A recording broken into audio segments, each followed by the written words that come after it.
Kayley, did you know that the distance from Accra, Ghana to Baltimore, Maryland is 4,564 nautical miles? I did not know that, but I do believe that an extradition flight from Ghana to the U.S. is probably going to feel a lot longer than that. Yeah, no doubt. So we have a great one to talk about today. Nigerian national Olusegun Simpson Adejorin. He was arrested in Ghana, and now he's facing U.S. federal charges. And he's been alleged to have committed $7.5 million on a business email compromise involving two charitable organizations here in the States. Right. Did this headline come out of like 2001? This stuff has been going on for as long as computers were connected to one another, but the arrests are new. This is awesome. Yeah. I mean, yeah. I think a lot had to come together. So it's the FBI's Baltimore field office. They led the effort, but they had cooperation from the FBI's legal attaché in Accra, Ghana. But also the Republic of Ghana has a pretty sophisticated economic and organized crime office, an office of the Attorney General, and a Ministry of Justice. They kind of all collaborated together to do something that I think for a lot of folks, even those who are pretty active in this space, didn't think this happened. Yeah. Right? It didn't. Yeah. All right. So let's talk about this scheme. How does it happen that there's two victim organizations in the state, right? You've got somebody in Ghana who pretends to be at least one of the organizations who have business email compromise. How do you think, I mean, we're speculating now, but how does somebody like this choose their target? How does the targeting happen? I think it comes down to, there's a lot of factors.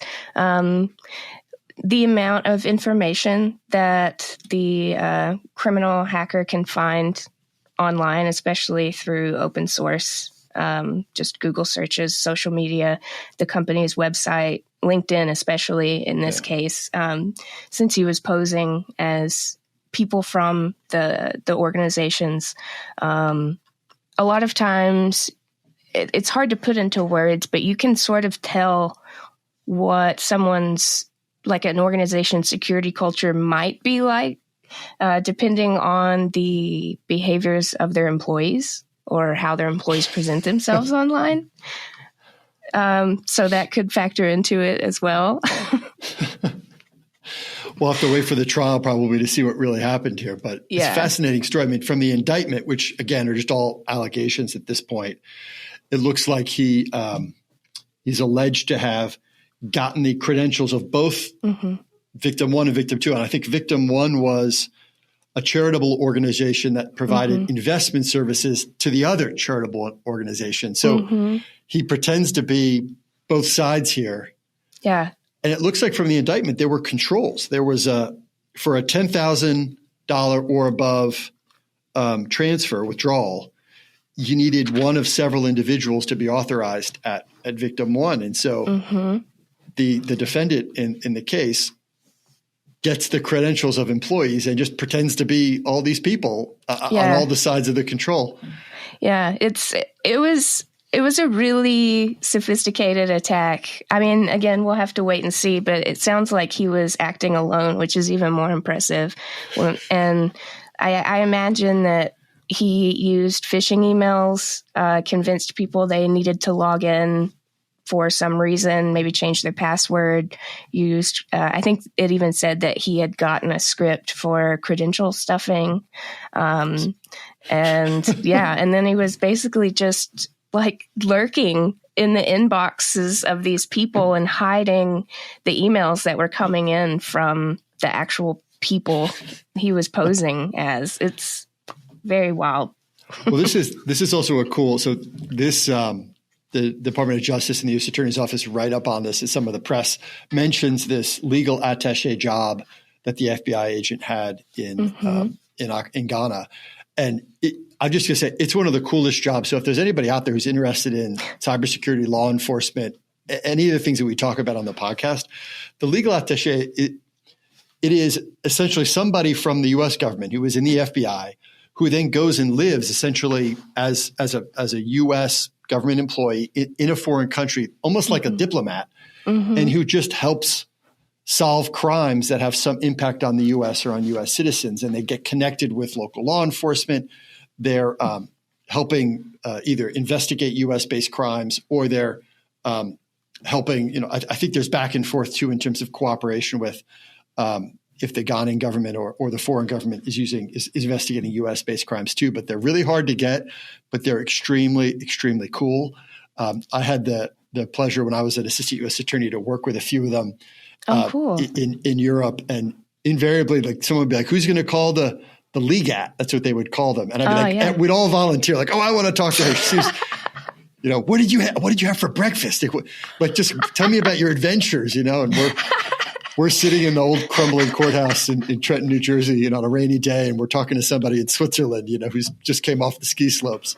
Yeah. But it's an absolutely fun job. So if there's anybody who's interested in that, you get to do really cool prosecutions like this. But nice job to the folks in Ghana and the folks in the U.S. for bringing these charges, and let's see what happens after that. I mean, $7.5 million is nothing to shake a stick at. So.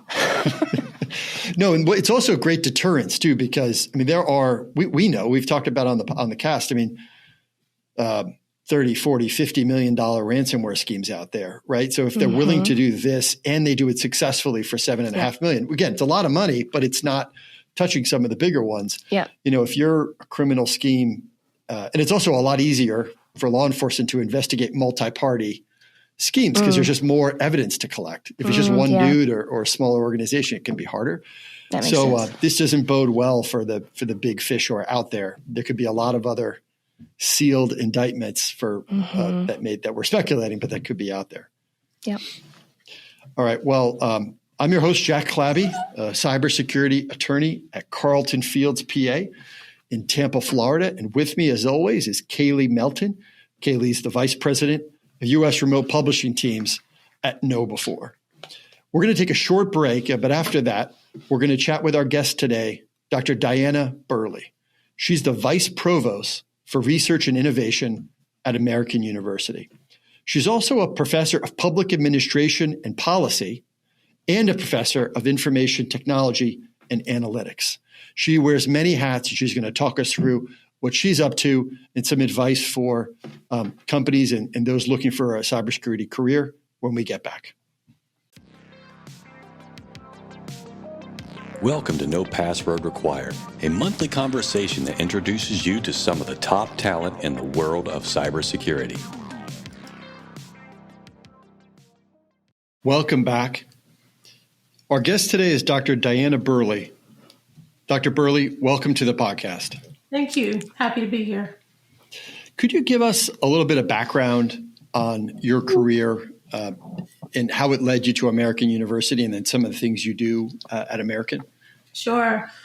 So it really is a story of two different tracks. So one track is my cybersecurity research, and I've been conducting cybersecurity research, particularly focused on workforce and education issues for the better part of 30 years.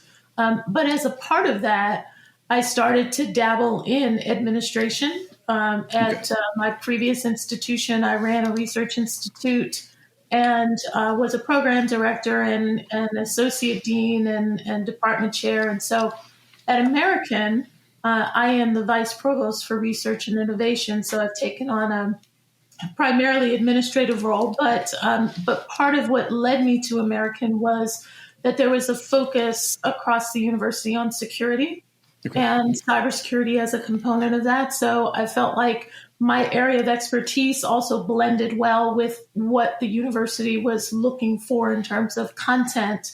But my job as a vice provost for research is really to shepherd the entire research enterprise, everything from compliance to helping faculty members develop and submit proposals for externally sponsored work, helping to shape the research mission of the university, branding, et cetera. So it's really a very broad range of activities.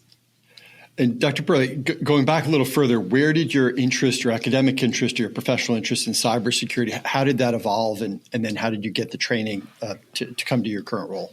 Yeah, so I went to Carnegie Mellon for graduate study. And so in some ways you could say everybody there is doing something related to computers, even the actors.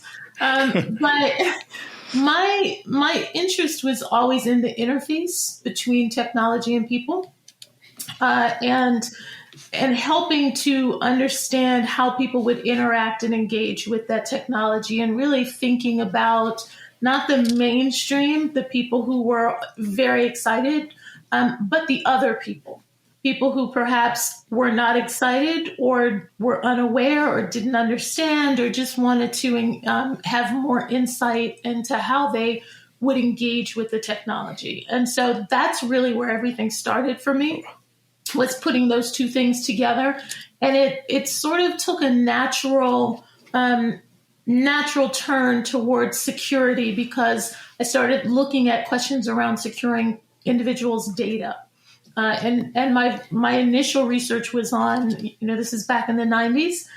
So it was when everybody was just discovering the internet and the web, and governments were starting to put services online for citizens. And so that's where my work started, and how it blended together people and technology. Yeah, but there was a lot of tone deaf stuff happening early. I know where it was like apply for government assistance online, and people are like, what? Yeah, exactly. That doesn't compute, right? Exactly. Or even students in school being asked to do projects on computers when they might not have access to something, to that sort of thing. Right. So what is American University's role now? Like, how do you see it in your current role in terms of educating policymakers and their staff? Like, is there outward facing work that American University is doing? Yes. So both inward and outward. So when you think about the students, the traditional students, whether undergraduate or graduate, we do a lot of work in helping future leaders, right? And making sure that we are giving them a breadth of understanding of how technology does and will continue to play a role in giving them that foundation. But in addition to that, we do go outside and we work with leaders around the country to help strengthen their insight and their knowledge of technology, and just the kinds of questions that they ought to be thinking about, so that when they are developing policies, that they're developing policies that are designed to achieve what they intend for those policies to achieve, but also so that they are aware of perhaps unintended consequences that might arise from those. So we do everything from executive education in a more formal sense, where we have cohorts of executives, policymakers come in, but also in a less formal sense, where we do a lot of convenings and bringing people together with thought leaders and experts to have conversations around these kinds of topics, to create networks so that people can, even if they don't have a question at the moment, they know how to reach out and to whom to reach out when something comes up. I have a question. So I'm not super familiar with that world. Is this unique to American? So I will say that other places certainly do this kind of work. I like to think that we are a leader in it, but certainly there are other institutions that are focused. I mean, there are schools of public affairs and public policy around the country, and they all engage in some way.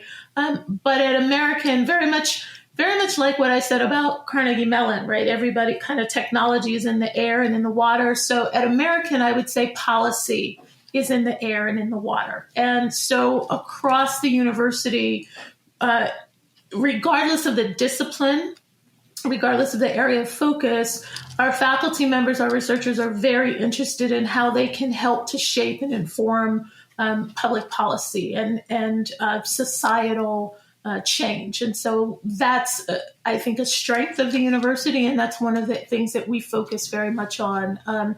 How do we translate the research that we are conducting into forms that allow for more data-driven policy development? That is a particular emphasis of the university. And we're very proud of being a leading voice in that space. A lot of the focus, Dr. Burley, not just of this podcast, but of the work of Cyber Florida here, is on workforce readiness and preparing a cyber workforce. In your research or the work at AU, are there any misconceptions out there about the cybersecurity workforce or learnings that you could share with us?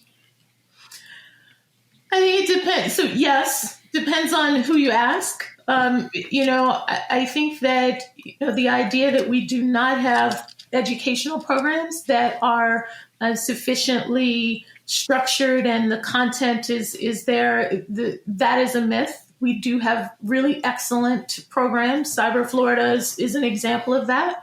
And so the content is there. The programs are there. And frankly, I believe that the students and the people are there. I think that part of the challenge is that there can be a mismatch between what we say we're looking for and where we go to look for it. But the raw material on both the human side in terms of students to go into the field and content to develop them for the field, I believe that is there. It's funny, a comment you made a moment ago about at Carnegie Mellon, the actors, maybe not as much, right? But it's funny how even now, if you think about what like an average theater kid in the 90s would know about computers versus today, where so much of what's happening is creating things on YouTube or TikTok. Right. When now an actor, wanting to do comedy skits or something has access and knows more about uploading things to the cloud. And I think that while some people think that a career in cybersecurity is further away, there is a basic level of training now that many students coming to college or even in the first rung of a federal workforce, they've got more than they think they do. Absolutely. I mean, we talk about digital natives, those children, young adults who have grown up with technology in their hands from the crib, right? And so they have a fundamental, not necessarily complete understanding, but at least a fundamental comfort level and that's really step one, is having the level of comfort to be able to explore what the technology can do for you. But it also means that we as academic leaders and academic institutions need to ensure that there is a foundational level of digital literacy for students regardless of the field that they go into. And I would say that some of the basic principles of cybersecurity fit into those basic foundational digital literacy skills and concepts, right? They need to have that base understanding because regardless of the field that you go into, just as a member of society in today's world and certainly tomorrow's, you will be interfacing with technology. And it's important that you understand what you're doing and what the implications of that are and how to protect yourself and how to protect your data while you engage. I just want to ask about retention in the academic environment of sort of skilled members of the group, right? So you've got someone who has started on an academic path, maybe doesn't have tenured professor role, but is doing really interesting research. Given what that person knows, there's got to be the temptation to go into the private sector or even in a government role. Mm-hmm. How do you work with someone like that to keep them on an academic path when the money or the influence there is so close, particularly at a place like AU that's in Washington, D.C.? Yeah. So this is not a problem that's unique to cybersecurity. But, I want to say that at the outset, there have always been and will always be career fields that mean that you can make more money if you go into the private sector versus if you stay within the academy. And so trying to compete on that topic, in that vein doesn't make sense. I think what makes more sense is to say, here are the reasons why you should engage or can engage, or here are the benefits of engaging as a university faculty member, whether full-time, part-time, whatever that relationship looks like. Because as a researcher at a university, as a faculty member at a university, you have some unique opportunities. You have unique opportunities to shape and touch the lives of individuals who are moving forward into professions, right? And in the purest sense, and I mean that, in terms of helping foster creativity and curiosity and critical thinking, and so you have that opportunity. And you also, as a researcher in an academic environment, you're creating new knowledge.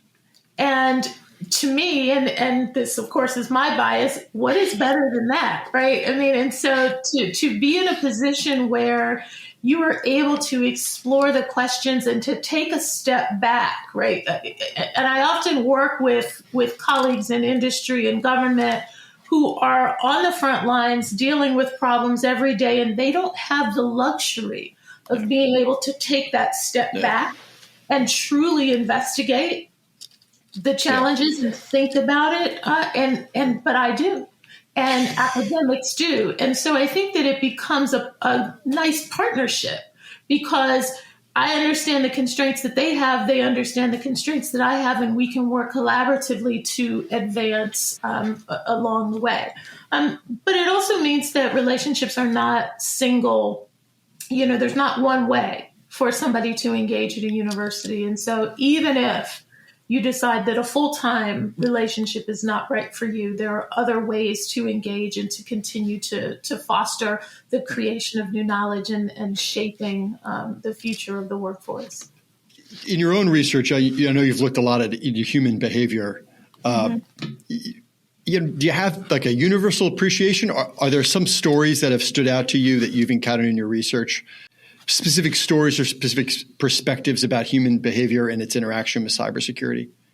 Yes. I hesitate because I love people, right? And so I find that all of the stories are interesting for some reason or another, and in some way. But I guess one thing that stands out is in working with companies years ago, when there was this first wave of here's how you should be protecting your own security of devices, right? And so there was a real struggle, tug of war in trying to get individuals to change their behavior and do certain things with devices, or not do certain things, like not go into certain websites, or to dial into the corporate network using a VPN as opposed to not, right? Before it was mandatory to do, and we had some of these technical constraints. And one of the revelations from working with the employees and trying to uncover how we could help to shift their behavior was the recognition that while this device, this laptop, this cell phone, this BlackBerry at the time might have been given to me by my company, I very much see it as mine, right? It is my device. And there is a resistance to individuals saying, I'm going to follow what you tell me to do with my device, even though from the company's side, from the organization side, they're saying it's not your device. It's our device that we have allowed you to use so that you can do work for us. But the old adage, possession is 9/10 of the law, or whatever it is. So for employees, because they had that laptop or that BlackBerry or right, they felt like, it's mine. And so I am going to behave the way that I want to. And so part of helping the company shift the behavior, because it really was in the best interest of everyone for them to do these, take these security measures, there had to first be a recognition that the way that the employees saw the situation and the way that the company representatives saw the situation was different. You have to accept that as baseline, because once you accept that, you can then begin to develop strategies that address the reality of the situation as opposed to what you would like the reality to be. That's funny, because that now it's like the bring your own device policies that have been in place for 10 years. It's literally your own device. The three words in there is, I brought it from home. Yeah, don't tell me what to do with it. That's right. And that's the way it was even when we weren't, even when it wasn't your device. And even now, I mean, I can remember years ago giving a talk at in the Department of the Navy. And it was conversations around devices and who owns them and how do we secure them and what if it's a personal device, and then it starts to go into questions of, well, what if it's a device that's implanted, right? It started with Apple Watches. You remember all of those conversations, right? But then it goes beyond that and says, well, what about a device that's actually implanted in a person's body? Right? Oh my goodness. How do we begin to wrestle with those questions? And it all comes back to human behavior and how people, from whatever their vantage point is, how they see the device and how they see who has the authority to make decisions about the use of that device and have that control, right? And perception is reality. And just because I think it's good for you doesn't mean that you think it's good for you. And so it becomes and because in some situations, okay, if I decide it's not good for me and I don't do it, I'm only putting myself in harm's way. Well, that's not the case. Yeah. With our networks, right? And so it becomes an educational process, and one that has to start with a recognition and a respect for people's perspectives, because that's when you can then begin to work to shape behavior. It's like you've been given a set of keys, and you've got the key to the office building, the key to the lunchroom, the key to your office, the key to the filing cabinet, and then you also put on that same keychain key to your apartment, key to your car. Yes. They're all mixed in together. And you think of it as your keychain, but you're really, that's right. It's only your keychain in part. What are some strategies, like when you meet with the Department of the Navy or you meet with a private employer, what are some strategies that you found that are effective in getting them to partner with you, but two, to breaking through both to leadership there and to folks who are sort of on the line, so to speak? Yeah. Stories are the best way, right? Because leaders, you can't go in and talk to an admiral and tell the admiral that people aren't going to listen to what he or she has to say. Doesn't work that way. Even in the best of circumstances, it just doesn't work that way. And so, I find that storytelling is a very powerful tool, and a story that both touches on something related to the people that you're trying to influence, but also a story that relates to you and what you or how you see the world and how that leader might see the world, because it makes it real to them. And then they can start to accept that it may not, the directive may not work exactly the way they intended for it to work, that resistance isn't always about defiance. And it's not about ignorance. And it's not about, right? I mean, there are different reasons why people resist, and understanding that, and it's often helpful to tell stories that demonstrate why somebody might have and exhibit resistance, that you then, and oftentimes I will take it away from a technology, right? I'll talk about something else and then bring it back to the technology space, and find that is a good way of getting in, regardless of the group that I'm speaking with. I'm in cybersecurity education for adults mostly, and that's something. Part of that is something that I've always kept as like my own maxim of making sure that anything I'm teaching is having that personal connection, because that's the way you're going to get people to really connect with it. But adding that extra bit that you add of adding something of yourself in there as well, I think that's really beautiful.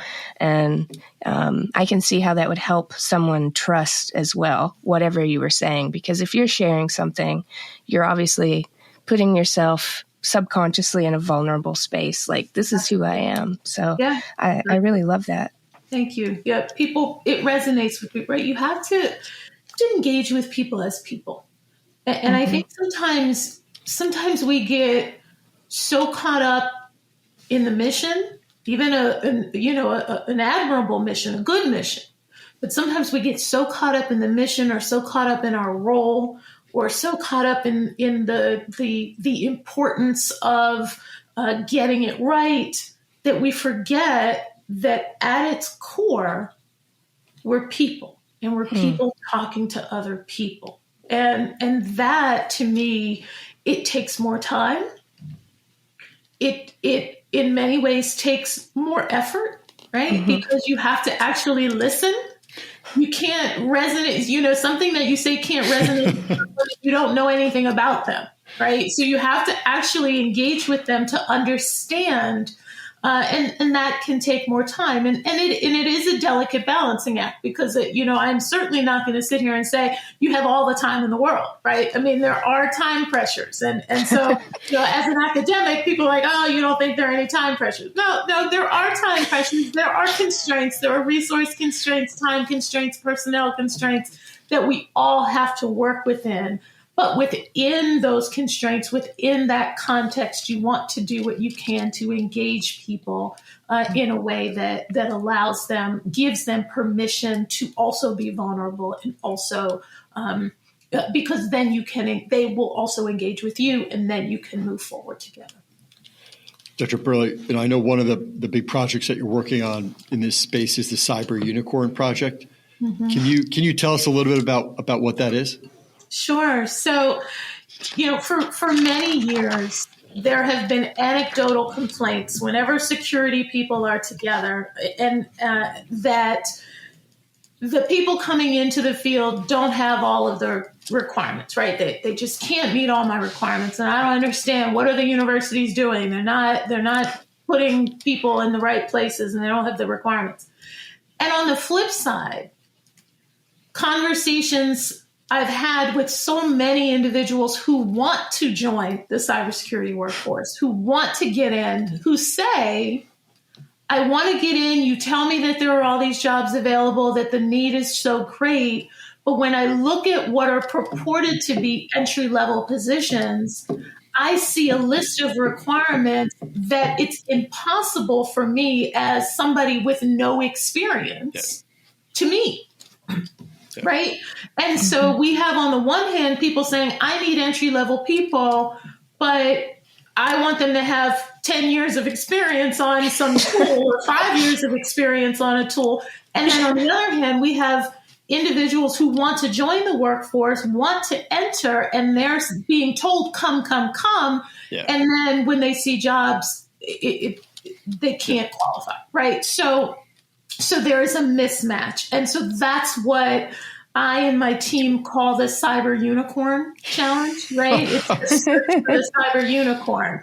And so that's what the project is all about. It's about trying to understand, first to get some data around it, because, while it has anecdotally been said on both sides for many years, there's not been a systematic collection of data to show this, right? There's been anecdotal data. So part one is just getting some data to say, yes, this challenge actually does exist. There really is a search for cyber unicorns, but then to take that next step and to say, why? Yeah. Why is it that the requirements begin to get inflated, and how? Because once we understand why, and it goes back to you'll always hear the same thing from me. If you understand the essence of why, you can develop solutions that will address the challenge, right? Whether we're talking about people or the people who develop position descriptions, right? And so the question is why? So what we're doing right now is we're actually conducting interviews with HR managers who are responsible for putting position descriptions together, whether and recognizing that they don't do it alone, right? They work with the subject matter leaders, but just to get an understanding of how these position descriptions become what they are and some essence of understanding why, so that we can then put forward some suggestions as to how we can remedy this problem and stop searching for cyber unicorns. Dr. Burley, my wife is a chief people officer for an education technology company, and she talks about this issue in the abstract a lot, which is she'll get a input from an engineer or something about these are the 30 things we need the next person to have. And she's like, you don't have these things, right? You don't have 20 of these things. What are you talking about? And so I have started to see companies put, when they put up job descriptions in the cyberspace, and I look at a fair amount of these when we do gap assessments for clients, I'll see, okay, well, what are you posting? If you say there's an acknowledged gap, great. Who are you actually looking for? And maybe 1 out of 10 will now contain a line or two that says, women and minority applicants or people of color applicants, studies have shown that they are less likely to apply if they don't meet every single one of the criteria listed. We want to let you know that these are recommendations, not so. I've started to see that. That may be a result of what you're doing, but that seems very powerful to me to try to address it by saying it explicitly. It's again 10% maybe anecdotally of the last 30 I've looked at. That's good. I've started to see those kinds of statements as well, and that's the next step from that distinction between preferred and required qualifications, right? And the idea that if you meet the basic or the required qualifications, if you have some of the preferred ones, that's gravy on top, but you don't have to have them, right? So that's the next iteration. Because there are many, many scientific studies. It is a known fact that women and members of underrepresented groups in particular fields just simply will not apply if they don't meet all of if there are 50 things listed and I meet 48 of them, oh, well, I'm not going to apply because these two are probably the two that they care about, right? Versus the reverse, where you have majority individuals, typically white males, who say, well, I meet 2 of the 50, I'm going to go ahead and throw my hat in the ring, right? And so we are also, because we do so much work to diversify the field, sometimes for altruistic reasons and sometimes for practical reasons, right? Half of the workforce, half of the population is female. And so if we need people, we have to figure out how to get them in. We must recognize that we have to adjust the way that we are putting position descriptions out there, because we are actually unintentionally putting barriers up to getting our workforce in the door. Has it been challenging? What has it been like to recruit HR professionals for this project? Are they on board with it? Do they resist? Do they have to get approvals? How does it work? All of the above. Okay. So yes, they sometimes they have to get approvals. Sometimes they resist, and when they do resist, we try to again understand, why are you resisting, and what assurances can we give you to get you to engage? And so if any HR professionals are listening to this podcast, please reach out. The data will be anonymized. There is no reference to specific individuals or departments or agencies or any of that. And so it's really just trying to get at the essence of the question. And so once we get into the interviews, I will say that once we get into the interviews, there's never been a situation where one of our interview subjects or participants has said, nope, stop. This is not comfortable, or had a negative thought or comment. Well, I won't say thought, but comment at the end of the process. And so we stand true to what we say, and it really is harmless. And the questions are not about the nitty gritty details. They're really bigger picture types of questions. So if any HR professionals are listening, reach out. We would love to talk with you. If just to round this one out, I mean, I don't know what your time frame on it is, but when you've gotten the research done and you've had a chance to analyze the results, is there an expectation that you would share those either with the participants or with the community at large? Absolutely. How would the results get out there? Absolutely. So yes, we are hoping to be able to share sometime in the, at least preliminary results, sometimes right at the beginning of February, but that depends. If we get a whole host of new individuals who want to interview, we will hold and conduct those interviews. We will share with the interview participants, first. Okay. Again, anonymously, they won't be able to tell who's who, but at least let them get some insight and offer opportunities to have conversations, follow-up conversations with them if they want that. But then producing a report and making sure that this is insight that we can share with the whole community, because we do think that this is a problem that can and needs to be addressed. All right, well, we'll take a short break now, and when we return, we'll talk with Dr. Burley about our lifestyle polygraph. So everybody, please stay with us. You're listening to the No Password Required podcast. We cover cybersecurity and a lot of other stuff. Welcome back. As many of you know, the lifestyle polygraph is a test used by the federal government to determine if a person is worthy of learning some of our nation's most important secrets. Here on the podcast, we use this technique for only slightly lower stakes to determine whether our guest can join our fantasy cybersecurity squad. Dr. Burley, are you ready for the lifestyle polygraph? I am ready. Awesome. All right, question 1. Which of these do you look forward to more? The changing leaves of the fall or the cherry blossoms? The leaves in the fall. Love the cherry blossoms, but the leaves in the fall for sure.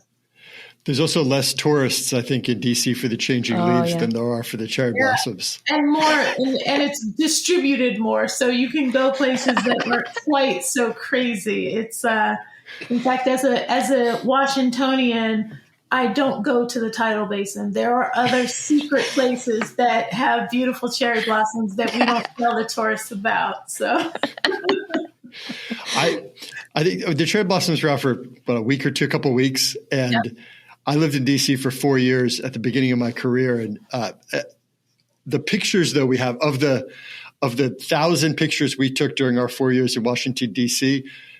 900 of them have cherry blossoms in them. It was like we only took photographs of ourselves at DC for those 8 total weeks that we were living there. You have good taste. I think a couple of them are still up in the house, but who knows? But that is nice that's one of Florida's, there are a lot of really positive things about Florida, but we really don't get the 4 seasons. Not having the changing leaves really does stink. I wish we had a little more of that down here. Yeah, I don't know if I could handle like a palm tree Christmas. I'm not a big Christmas person, but it being very hot at Christmas is just weird to me. Yeah. I have family in Florida. My mother and daughter are there, and they just talk about how many lights and people put up to compensate for the fact that it's still warm and the flowers are still blooming and the palm trees billowing in the breeze. So. All right. Question number 2. Where are the secret cherry blossoms in Washington? No, I'm just kidding. Number 2.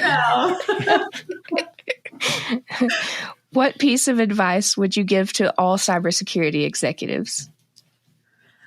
Listen. Listen to people. Really, you have to take that step back. And again, I understand the pressures that everybody is under, truly. But if you can just take that step back and listen to what is motivating people, it will help you as you are trying to mitigate risk, because that's really what cybersecurity is all about. It's about mitigating risk. And so it's important to understand really where you are so that you can be more effective in that process. This is not an official question for the lifestyle polygraph, but Dr. Burley, as your career, you have a research career, and then over time you've taken more and more administrative responsibilities on, and so you have sort of two parts of your professional career, among many other things, I'm sure. But how do you are you different as an administrator than you are as a researcher? Do you have to listen differently? Are there different parts of your personality that come to the front when you're leading versus researching? I don't think that I'm different. You're probably not the best person to ask. You probably need to ask the people that I interact with. They have a different answer. But I don't think that I'm different, but I do think that each piece of me informs the other piece. I don't think that I would be as good at listening as an administrator if I wasn't a researcher who focused on that, right? And who understands that. Because, I'll give you an example, right? As an administrator, as a manager, you're often managing change in an organization, whether it's in personnel, at AU right now, we're implementing a new ERP system, right? So there's always changes that you are managing through. The insight that I have from being a researcher and helping companies and agencies understand how to navigate through digital transformation, particularly in the cyber realm, but even larger than that, has given me lessons that I then take advantage of as an administrator. So I think that I hope that it informs that I'm the same person, but that the different pieces of me inform each other. Thank you. That's a very good answer. So, number 3. What would be the ultimate dream team for conquering escape rooms, whether it's a mix of attitudes, unique skill sets, or different collaborative strengths? Describe the perfect 4-person crew that you think would just smash an escape room. Oh, boy. We need somebody who breaks rules, and we need somebody who is firm against, breaking rules, right? I feel like we need that yin and yang, right? We need the counterbalance for everything. And so I'd want probably an artist or a musician because they're creative and they think in a non-scientific necessarily way, right? And then a scientist because they think in that very linear way. And so I'd want these opposite counterbalances to each other. But everybody also has to be fun because if you're not having fun, what's really fun? You got to laugh through it all. And that Dr. Burley, that's exactly why we have to have cybersecurity teams that don't all look exactly the same. Oh, there we go. It can't all be right. It can't all be the same 15 males from MIT. It's got to be because they're all going to say, "Hey, I have an idea. That's a great idea. In fact, that's a really good idea." It can't just be the first. Yeah. Exactly. That's exactly right. You need to have these different perspectives, and you need to have them where they all can push back against each other. Right? That I think too. It's not just about. This is something people talk about: diversity versus inclusion. And what's the difference, right? I can have a diverse team. But if the diverse team members do not feel empowered to contribute and engage, it doesn't matter, right? Because if I have an artist and a scientist, if I have a pessimist and an optimist, but only the one half of that, the scientist and the pessimist are the only two that feel empowered, and the artist and the optimist have been brought in, but they don't feel that they have the power to engage, then it doesn't matter that they're in the room. And so that's why it's so important that even as we think about diversifying teams, that we recognize that we also have to create a culture that makes people feel a sense of belonging in that room, in that team, around that table. Because once there is that comfort level, then they engage, then they feel safe, right? There is psychological safety to contribute and to share the ideas, because their ideas are going to come out and sound very different than the other ideas, but we need that, right? And so yes, we'd have to have those counterbalance individuals and such in the room, but everybody would need to feel like they could contribute. I also want to use this opportunity for anyone who runs escape rooms who are listening to complain about price inflation. Like when escape rooms first came out, it was like $5 a person. Now you need to reserve them in advance, and it's like $40. Yeah. That's it. That's all I'm going to say. I feel very strongly about this. What used to be like the equivalent of going to the movies is now like going to Disney. Escape rooms are too expensive. All right. Off my soapbox, Kayley. Heard it here first. We're covering the issues that really matter here today. All right, question 4. How do your insights into understanding the irrational behavior of others influence your own self-awareness? And can you share a personal experience where you've noticed yourself acting illogically despite your dedication to unraveling the mysteries of human behavior? Well, what's irrational to one person may be very rational to someone else. So That's true. I take exception to the framing. As a true Washingtonian, right? I mean, I'm going to reframe the question and answer the question that I want to answer, because that's what we do here. Amazing. So that's number one. And am I ever irrational? I mean, how dare you? Of course. No, I'm never irrational. I mean, I'm irrational all the time, and there are too many stories to recount. But I often find myself doing things that even I stand back and say, "Well, that made no sense." What are you going to do, right? You just kind of laugh about it and you move on and try to do something that actually makes sense. And you have to give yourself grace. I think that, the world is so serious and so challenging at times that I find that a little bit of off-kilter behavior that one might exhibit is not necessarily a bad thing, because causes you to take that step back and say, all right, Diana, let's try to get it together.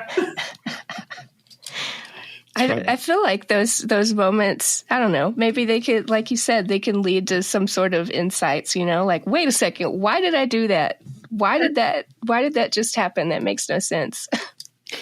They can. They absolutely can. And sometimes, and I don't want to give the impression that I'm always so self-reflective. And right?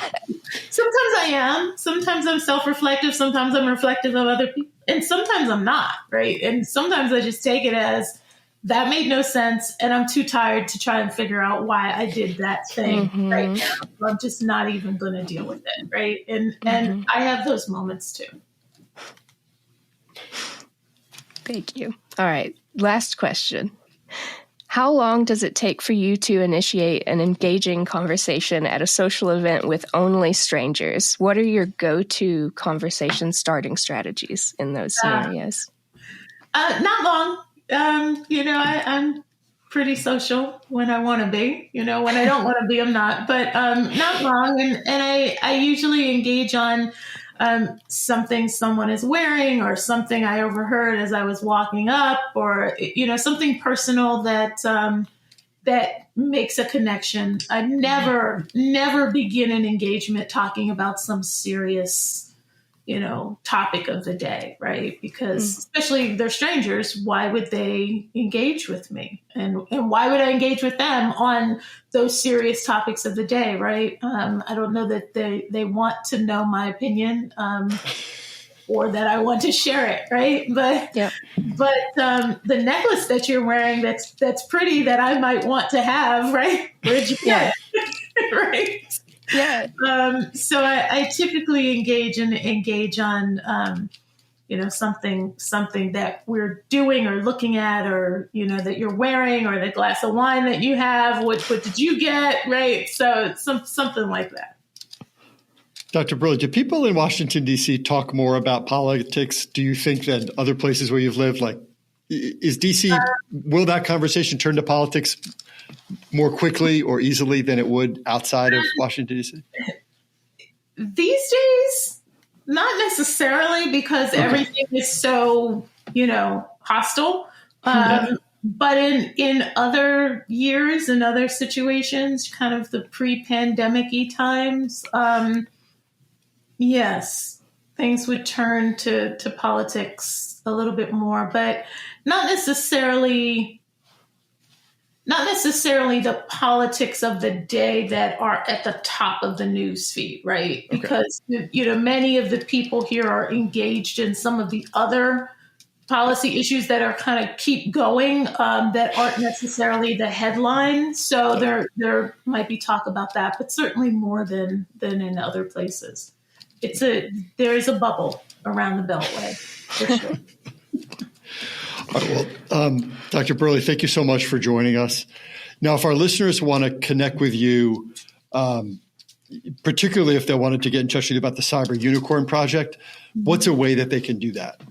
So you can reach out to Cyber Florida about the Cyber Unicorn Project, or you can send me email. And my email address is just dburley@american.edu. And you can also look me up on the search if you can't remember that email address. But happy to engage with everyone. These are important topics, and I'm always interested in hearing people's perspectives. And so reach out. Love to chat. Thank you very much, Dr. Burley. Thank you. Kayley, I think our listeners want to know, did Dr. Burley pass the lifestyle polygraph? I don't think anyone will be surprised to know that, of course, she passed. She passed with flying colors.